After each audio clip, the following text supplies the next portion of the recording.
Dövlət Təhlükəsizlik Xidməti tərəfindən yayılan faktlar Ramiz Mehdiyevin Azərbaycanda çevriliş planı hazırladığını qəti olaraq təsdiqlədi.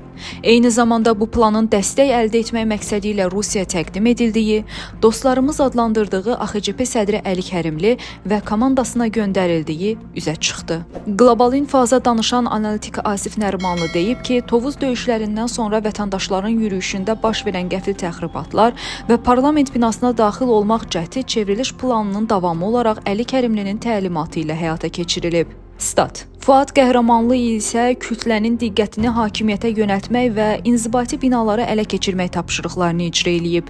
2025-ci ilin avqust-sentyabr aylarında baş verən ikinci cəhd zamanı isə Azalın təyyarəsinin vurulmasından sonra yaranan problemlərdən istifadə edilərək Ramiz Mehdiyev Rusiya dövlət idarə etmə sisteminin yenidən qurulması haqqında təkliflər göndərib.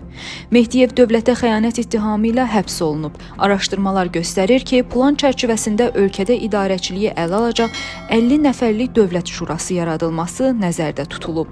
Şurada müxalifət nümayəndələri də var. Planın detallarını ehtiva eləyən məktub Əli Kərimliyə təqdim edilib və yekun redaktə olunmuş nüsxə xarici xüsusi xidmət orqanına göndərilib. Telefon danışığı isə Mehdiyevin planını dəstəkləmək üçün Rusiyaya müraciət etdiyini sübut eləyir. Yayılan faktlar Ramiz Mehdiyev, Abbas Abbasov, Eldar Əmirov, Əli Kərimli, İbrahim Məmməd, Qənimət Zaidov və Fuad Qəhrəmanlının konstitusion hakimiyyəti dəyişdirmək planlarını açıq şəkildə göstərir.